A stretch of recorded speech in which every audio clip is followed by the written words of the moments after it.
Accueillir la vie, c'est aussi accepter de vieillir. Certaines personnes vont me dire de commencer par être plus âgé avant de parler de vieillesse. Pour d'autres, je suis probablement déjà vieille pour vous. Moi, j'aime bien l'idée que la cinquantaine, c'est la jeunesse de la vieillesse.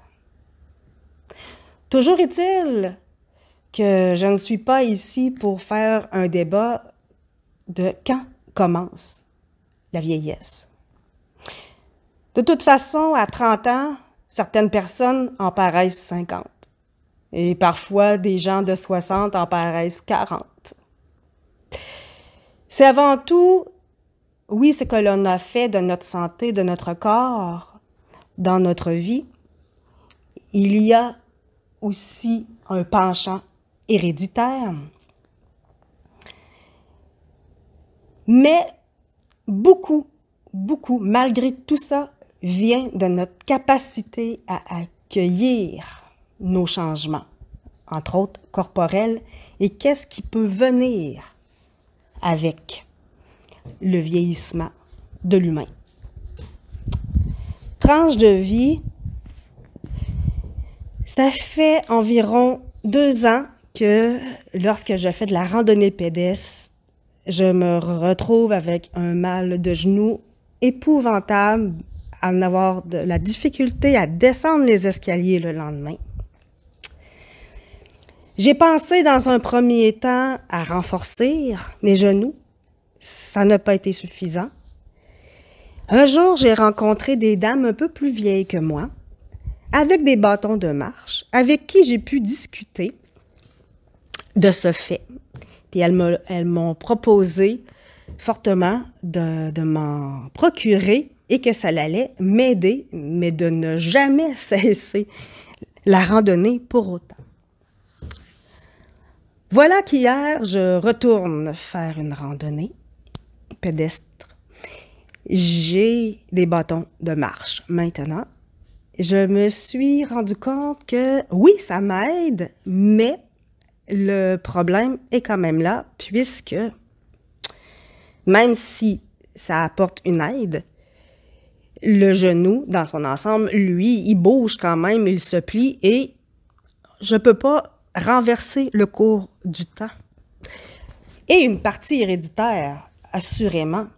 Mais je ne veux pas me limiter à l'idée du héréditaire pour venir excuser que j'ai mal au genou. Je veux dépasser l'idée de l'hérédité.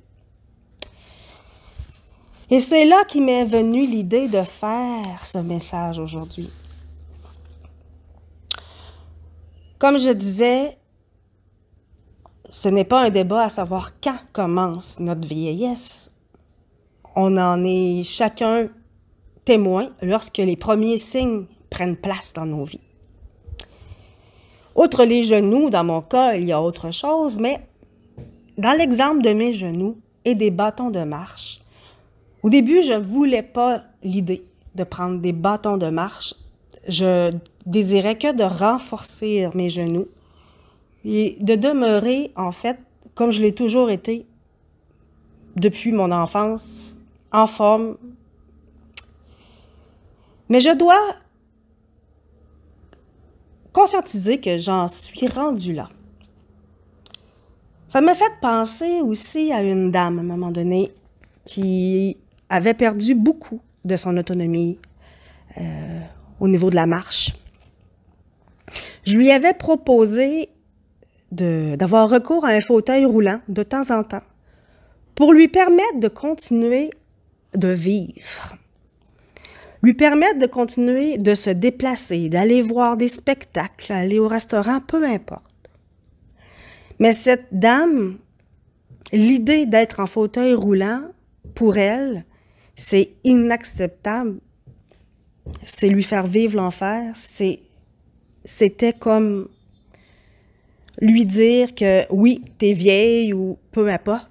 Elle ne vivait pas avec l'idée du tout. Un peu comme moi avec les bâtons de marche, en fait.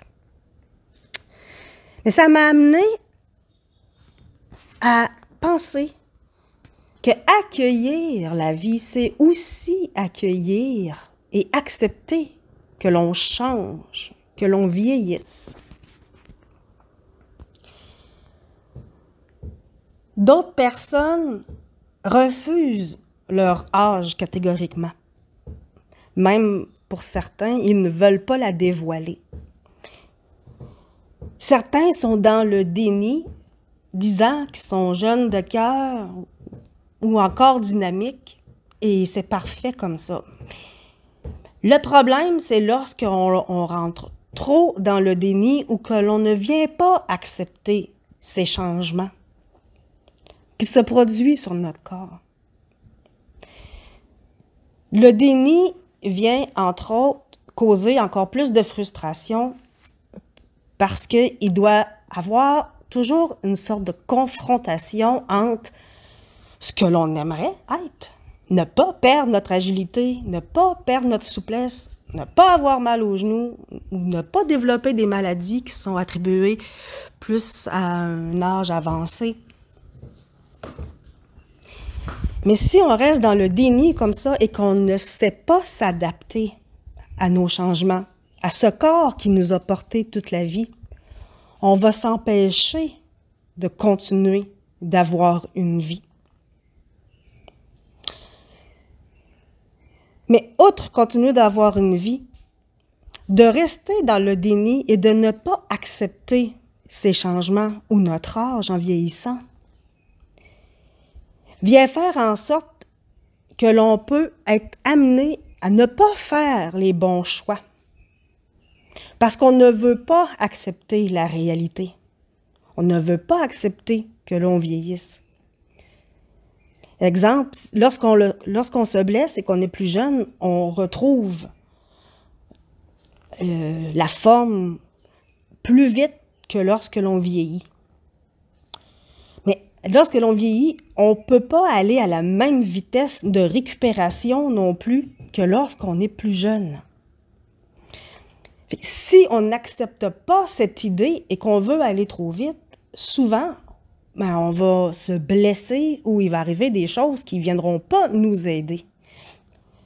Donc, ça vient expliquer, outre que juste nier et outre que l'on ne s'adapte pas pour continuer de créer et de vivre notre vie, que ça amène aussi à faire de mauvais choix pour nous et des mauvaises actions, bien sûr.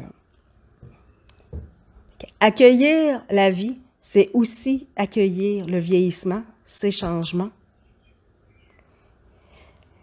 Puisque la vie n'est qu'une série de changements. La vie est mouvement. Si on tente de résister contre mon problème de genou ou notre âge, peu importe ce qui se produit en vieillissant, c'est comme venir couper cet élan de vie qu'il y a en nous. Il faut apprendre à aimer ce que l'on est, à accepter ce que l'on est et à accepter où ce que l'on est rendu. Si on vit le déni et qu'on évite les étapes où ce qu'on est présentement, quand l'on vit quelque chose, on n'est plus dans l'amour, dans l'acceptation, on est même dans un manque de respect inconscient, mais quand même envers nous-mêmes. Envers nous-mêmes et envers ce corps qui nous a permis de vaquer à toutes sortes d'occupations et qui continue de nous porter. Donc, accueillir la vie, c'est ça. Il faut continuer de la vibrer, il faut se donner les chances de continuer de la porter le plus doucement et de la meilleure façon possible, mais pas en niant. C'est impossible, on ne peut pas renverser la roue du temps. Mais en restant dans l'amour, dans l'harmonie, dans l'accueil en nous de ce changement ou de ces changements qui sont impliqués quand l'on prend de l'âge. Agir autrement ou penser autrement ne fera que apporter encore plus de frustration, encore plus un déséquilibre entre comment on se sent en dedans, qu'on se sent encore dynamique ou jeune de cœur ou peu importe, versus la réalité de nos compétences ou de notre mobilité ou peu importe. Ce mal-être, il n'y a pas de solution miracle pour l'enrayer. Il faut vraiment, tout simplement, accepter et accueillir la vie.